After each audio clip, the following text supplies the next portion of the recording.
দিলীপের হুঙ্কারে থরহরি কম্পন শুরু হয়েছে কাঁথির খোকা বাবুর। কারণ যে ষড়যন্ত্র তিনি করেছিলেন সেই সত্যতা কিন্তু অতি দ্রুতই বেরিয়ে আসবে। গতকাল সমাজ মাধ্যমে দিলীপ ঘোষ পরিষ্কার করে জানিয়ে দিয়েছেন তিনি এই ঘটনার নেপথ্যে কে আছেন তা তিনি উপলব্ধি করেন। সেই মতোই তিনি কলকাতা পুলিশের অভিযোগ দায়ের করেছেন। যেমন জয়েন্ট সিভিক ক্রাইমের কাছে অভিযোগ দায়ের করেছেন বলে সূত্রের খবর, তেমনি কিন্তু সাইবার ক্রাইম ডিপার্টমেন্টেও অভিযোগ দায়ের করেছেন। কারণ তার সঙ্গে রাজনৈতিকভাবে এঁটে উঠতে পারছিলেন না এই মেজ খোকা। তাই একটা কুৎসিত জঘন্য নোংরা পথ নিয়ে দিলীপ ঘোষকে কলুষিত করার যে চেষ্টা করেছিলেন তা কিন্তু আগামী কয়েকদিনের মধ্যেই প্রমাণিত হতে চলেছে। এবার কোথায় যাবেন এই খোকাবাবু? নমস্কার, আমি দেবজ্যোতি। আমার আজকের প্রতিবেদনে আপনাদের সবাইকে স্বাগত জানাই। গত 4 দিন আগে বেশ কিছু স্বাধীন সাংবাদিক সোশ্যাল মিডিয়াতে ইউটিউবে বেশ কিছু সংবাদ পরিবেশন করেছিলেন, যেখানে দিলীপ ঘোষকে কার্যত নগ্ন করে দেওয়া হয়েছে রাজনৈতিকভাবে। তিনি নাকি একটা মহিলার সঙ্গে যৌনতায় লিপ্ত হয়েছেন। সেই ছবি সমাজ মাধ্যমে বেশ কিছু ইউটিউবারকে দিয়ে খবর করিয়েছিলেন এই খোকাবাবু। সেই সত্য কিন্তু সামনে আসছে বলেই দিলীপ অনুগামীরা অভিযোগ করছেন। সেই মতোই গতকাল কলকাতা পুলিশের সাইবার ক্রাইম ডিপার্টমেন্টে সমস্ত লিঙ্ক দিয়ে দিলীপ ঘোষ অভিযোগ দায়ের করেছেন। তিনি বলেছেন যে রাজনৈতিক ষড়যন্ত্র কোথা থেকে করা হয়েছে তিনি নির্দিষ্টভাবে জানেন, তবু তিনি পুলিশের উপর ভরসা করছেন। কারণ আইনের রক্ষক হিসেবে পুলিশই সত্যটা সামনে আনতে পারবেন। সেই মতোই বিজেপির সর্বোচ্চ নেতৃত্বকেও তিনি অভিযোগ দায়ের করেছেন। যদিও তিনি বলেছেন এই লড়াই দিলীপ ঘোষের রাজনৈতিক জীবনকে কলুষিত করা হয়েছে, এ লড়াই তিনি দলকে জড়াবেন না, তিনি নতুন নিজেই আইনি পথে সেই লড়াই করবেন। তাতেই থরহরি কম্পন শুরু হয়েছে এই খোকাবাবুর সঙ্গে দিলীপ ঘোষের ভারতীয় জনতা পার্টিতে লড়াই কিন্তু বহুদিনের। বারবার রাজনৈতিক বাঁশ দেবার চেষ্টা করেছেন এই দিলীপ ঘোষকে মেজ খোকা, কিন্তু এঁটে উঠতে পারেননি। কিন্তু হঠাৎই যেই সময় শ্রমিক ভট্টাচার্য আরএসএস ঘনিষ্ঠ নেতা রাজ্য বিজেপির সভাপতি হলেন, তখন থেকেই আস্তে আস্তে রাজনৈতিক ফর্মে ফিরতে শুরু করেছিলেন দিলীপ ঘোষ।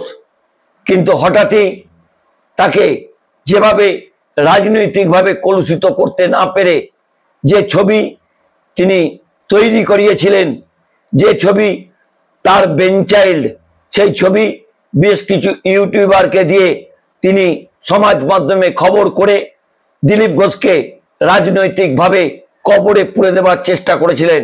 সেই দিলীপ ঘোষ কিন্তু কবর থেকে বেরিয়ে একেবারে ফোঁস করতে শুরু করেছেন। দিলীপ ঘোষ পরিষ্কার করে জানিয়ে দিয়েছেন তিনি শেষ দেখে ছাড়বেন। তিনি কি বলেছেন আপনারা একটু শুনুন। গতকাল 25 জুলাই সকাল থেকে বিভিন্ন সোশ্যাল মিডিয়াতে ইউটিউবেতে একটি ভিডিও প্রচার করা হয়েছে খুবই নোংরা ধরনের, যেখানে স্ত্রী পুরুষ চরিত্র দেখা যাচ্ছে। তাদের মধ্যে যে পুরুষ চরিত্র তার সঙ্গে আমার নাম যুক্ত করার চেষ্টা হচ্ছে। ভিডিও ঠিক কি ভুল তৈরি করা কিনা, কোন চরিত্র কারা করেছে আমরা কিছু জানি না, কিন্তু এর দ্বারা আমার ব্যক্তি চরিত্রকে হনন করার, আমার ব্যক্তি ইমেজকে ধ্বংস করার এটা খুব প্রচেষ্টা হয়েছে। একটি ষড়যন্ত্র চলছে অনেকদিন, সেই চক্র থেকে এটা করা হয়েছে। সেই জন্য আমার মনে হয়েছে যে এটার সত্য সামনে আসা উচিত এবং যারা এই চক্রান্ত করছে তাদেরকে আইনের সামনে আনা উচিত। আমি পুলিশের সাইবার ক্রাইমেতে সর্বোচ্চ অফিসেতে আমার তরফ থেকে কমপ্লেন করেছি যাতে এই তদন্ত করা হয় এবং যারা এই চক্রান্তে যুক্ত তাদেরকে এক্সপোজ করে আইনের সামনে আনে আইনের দ্বারা সাজা দেওয়া হয়। আমি অপেক্ষা করছি পুলিশ কি করে। আর রাজনীতি এটা নতুন নয়, এ ধরনের চক্রান্ত চলতেই থাকে। অনেক বড় বড় নেতাদের, বড় বড় মানুষদের বিরুদ্ধে এই ধরনের চক্রান্ত হয়। এটা হচ্ছে শেষ অস্ত্র প্রয়োগ করে তাকে শেষ করে।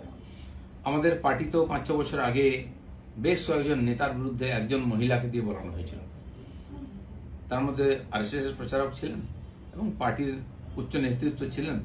তিনি সোজা বলে দিলেন যে যে লোকেরা আমার সঙ্গে দেখা করেছে তারা আমাকে রেপ করেছে। তার উপরে পুলিশি কার্যবাহী হয়, কোর্ট কাছে, তারপরে শেষ চাপা পড়ে যায়। ইদানিংকালে সন্ন্যাসী দীপ্ত মহারাজের ব্যাপারে এরকম হয়েছে, 12 বছর আগে কোনো মহিলা নাকি তার উপরে অত্যাচার করেছেন, তিনি এসে স্টেটমেন্ট দিয়ে দেন, সে নিয়ে বিরাট চর্চা হচ্ছে। এ ধরনের ঘটনা লাগাতার হয়। আমাদের পার্টির একজন বরিষ্ঠ নেতা আছেন মাননীয় সঞ্জয় যোশী, তার বিরুদ্ধে বিভিন্ন এই ধরনের ভিডিও সিডি করে সারা দেশে পাঠানো হয়েছিল। অনেক এটা নিয়ে আলোচনা হয়, পরে যখন ফরেন্সিক টেস্ট হয় দেখা গেল সেটা ফেক ছিল। এই জন্য আমার ব্যক্তিগতভাবে যেহেতু আমাকেই আক্রমণ করা হয়, বদনাম করার চেষ্টা হচ্ছে, আমি পুলিশের কাছে, আইনের কাছে গেছি। আমি দেখতে চাই পুলিশ কি করে এই ধরনের চক্রান্তে, কারণ এর তো কারোর বিরুদ্ধে লড়াই করা সম্ভব নেই ভাবে। টাকা পয়সা দিয়ে চক্রান্ত করে যে কোনো মানুষকে যে কোনো সময় বদনাম করার চেষ্টা হচ্ছে। তো সেই চেষ্টার বিরুদ্ধে আইন আদালত একমাত্র আমাদের রাস্তা। আমি আইনের কাছে গেছি, লিখিতভাবে বিভিন্ন লিঙ্ককে সেখানে আমি পাঠিয়েছি যে যারা যারা এটা নিয়ে ইচ্ছাকৃতভাবে আমাকে বদনাম করার চেষ্টা করেছে তাদের বিরুদ্ধে ব্যবস্থা হোক। দাদা এইটা কি রাজনীতি তো নোংরামি দিয়ে হয়, কিন্তু কত নোংরামি হবে, কত নিচে নামতে পারবে। পশ্চিমবাংলার রাজনীতিকে বারবার কলুষিত করার চেষ্টা হচ্ছে।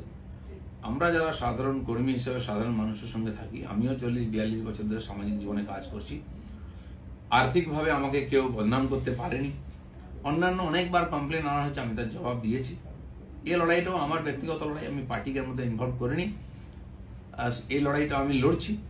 আমি জানি না রাজনীতি কত নিচে নামবে, সেই জন্য এই চক্রান্তের যে রহস্য সেটা উদ্ঘাটিত হওয়া উচিত। আপনারা দিলীপ ঘোষের বক্তব্য শুনলেন।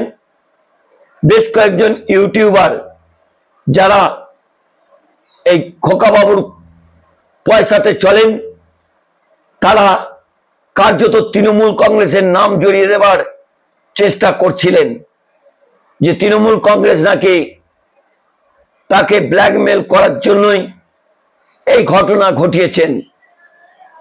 এবং তার সঙ্গে আরো তথ্য তারা তুলে ধরছেন যে মমতা বন্দ্যোপাধ্যায়ের 21শে জুলাইয়ের কর্মসূচিতে দিলীপ ঘোষ যোগ দেননি বলেই সেই ভিডিওকে সমাজ মাধ্যমে তৃণমূল কংগ্রেসের আইপ্যাক প্রকাশ করে দিয়েছেন।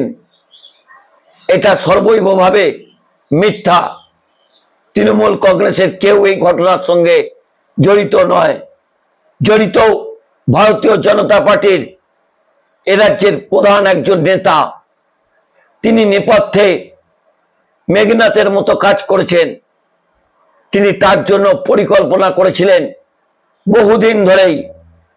এই পরিকল্পনা 2021 সালে তৈরি হয়েছিল। 20 সালে সেই নেতা বিজেপিতে যোগ দিয়েছিলেন। তারপর থেকে দিলীপ ঘোষের সঙ্গে তার রাজনৈতিক লড়াই ছিল একাধিকবার। সেই জায়গাতে দিলীপ ঘোষকে 24-এর লোকসভা নির্বাচনে তারই অঙ্গুলি হেলনে তার জয়ী আসন মেদিনীপুর থেকে বর্ধমান দুর্গাপুরে পাঠানো হয়েছিল।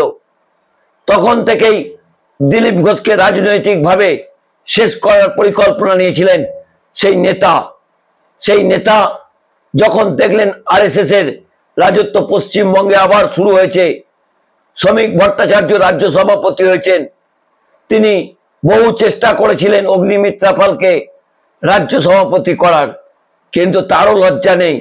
মাত্র 4 বছর আগে যার রাজনীতিতে হাতে খড়ি, তিনি ভারতবর্ষের সবচেয়ে বড় রাজনৈতিক দলের পশ্চিমবঙ্গের রাজ্য সভাপতি হয়ে যাবেন।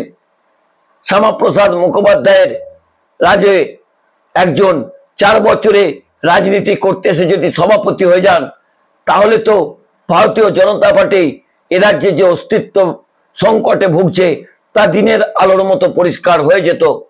কিন্তু কেন্দ্রীয় বিজেপির সভাপতি জেপি নাড্ডা এবং আরএসএস প্রধান মোহন ভাগবত একাধিকবার বৈঠকের পরে নরেন্দ্র মোদী এবং অমিত শাহের সবুজ সংকেতের পর তারা শ্রমিক ভট্টাচার্যকে রাজ্য সভাপতি করেছেন।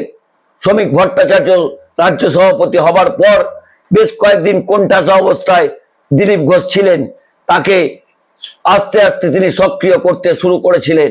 যখনই দিলীপ ঘোষ তার ফর্মে ফিরতে শুরু করেছিলেন, যখনই তার ব্যাটে রান আসতে শুরু করেছিল, খড়গপুরে যে জনজোয়ার করেছিলেন এই দিলীপ ঘোষ, সেই দিন কিন্তু সেই খোকাবাবুরা অন্য কোথাও একটা মিছিল করছিলেন, সেই ফ্লপ শো হয়েছিল। কিন্তু খড়গপুরের শো কিন্তু কার্যত জনজোয়ার তৈরি হয়েছিল। সেই জায়গাতেই রাজনৈতিক প্রতিহিংসা চরিতার্থ করতে, সদলীয় নেতাকে কলুষিত করতেই সেই ভিডিও তিনি প্রকাশ করলেন। সেই ভিডিও কাদের মাধ্যমে প্রকাশ করলেন তাও কিন্তু দিনের আলোর মতো পরিষ্কার।